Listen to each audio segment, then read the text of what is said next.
I think I can start the webinar now. Once again, good morning, everyone. Thank you so much for joining. Today, we'll just be going through the registration FAQs. But before I pass it off to our presenter for today, just some quick house rules. Please, if you have any questions, keep your questions in the Q&A. We will take them at the end of the session. But please keep your questions as general as possible. We will not be able to respond to very specific queries about your case. If you have very specific queries, there is a general email that you can send that to. So before I pass it off to the presenter, I am Priye Sina, and I have my colleague Frank with me on the chat, and the presentation will be taken today by Darren Myler, who is registration manager. So I'll pass it off to Darren.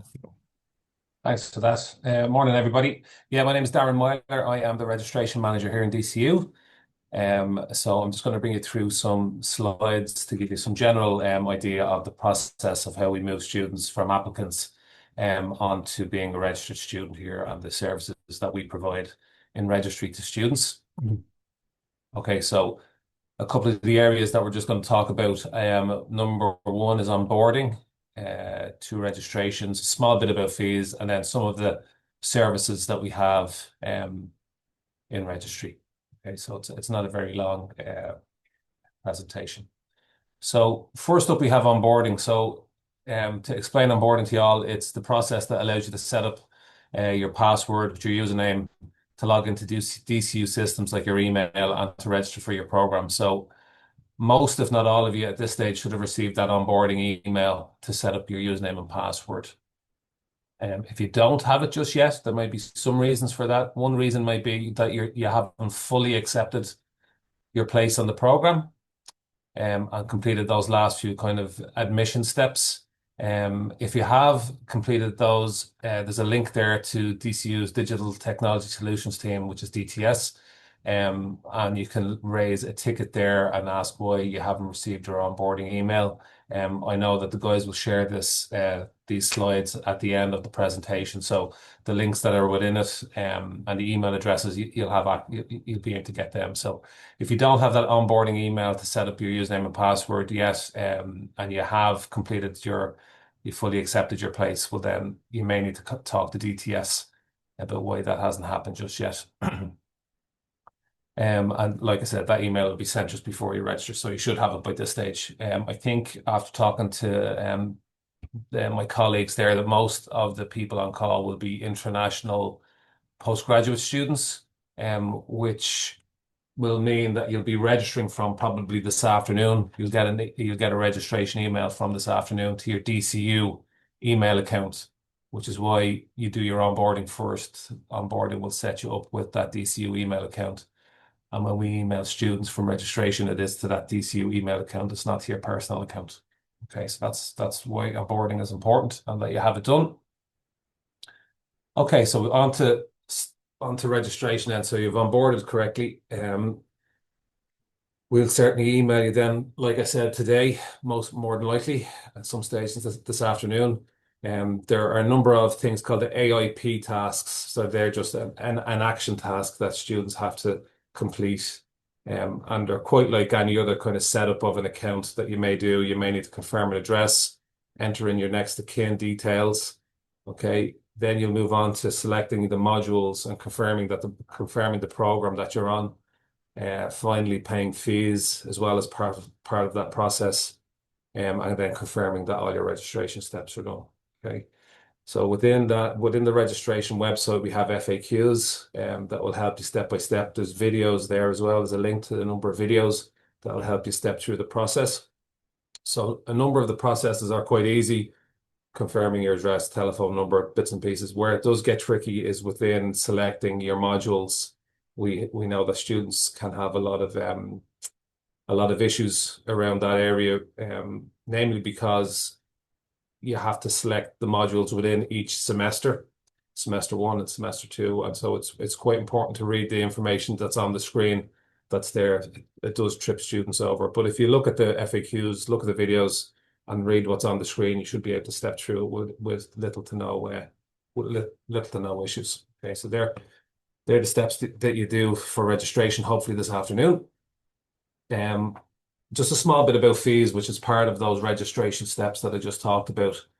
It's the last task on the registration pages. So you can select to pay your fees in full or split it over two payments. Now, this is quite a general. I know some students have specific scholarship things that happen. So, which I won't go into here, that'll be quite specific to students. So generally, 95% of students will either pay 100% or 60%. So 60% is paid now, and then 40% is paid by January 2026. Again, there's links there for the fees, FAQs, and queries, specific fee queries, if you have any, to fees at dcu.ie. So there's a bit of information there on the fee element. Okay, so once you've onboarded, you've registered, paid your fees, okay, you can then move on to some of the other tasks that registered students can have.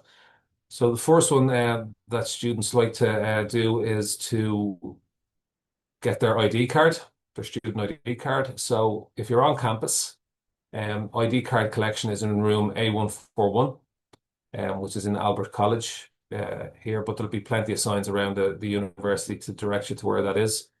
That's from the 1st to the 26th of September. So pretty much the whole of September, there's a dedicated room just to produce ID cards for students. After the 26th, that production of ID cards comes back to the registry office, which is in the Henry Bratton building, which you'll probably get quite familiar with when you're on campus.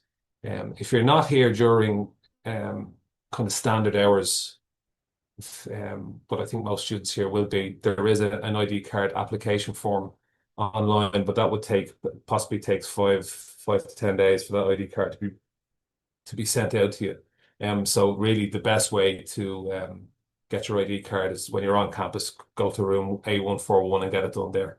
You just have to be registered to be able to get that card. And just to note at the end, they're the IDs that you'll need to have in person with you. So you can't have your passport, a photo of your passport on your phone. You need to bring the physical copy of your passport, which I presume you'll all have whilst entering into the country. So that's the ID card collection for the month of September in room A141. The second piece that registry can help you with after you register is a lot of students require a proof of registration letter. So we don't have a self-service option just yet on the student portal. So it's a request. You can request it here through the letter request form. There's a link there. You just fill that out and the guys will email it to your DCU email account.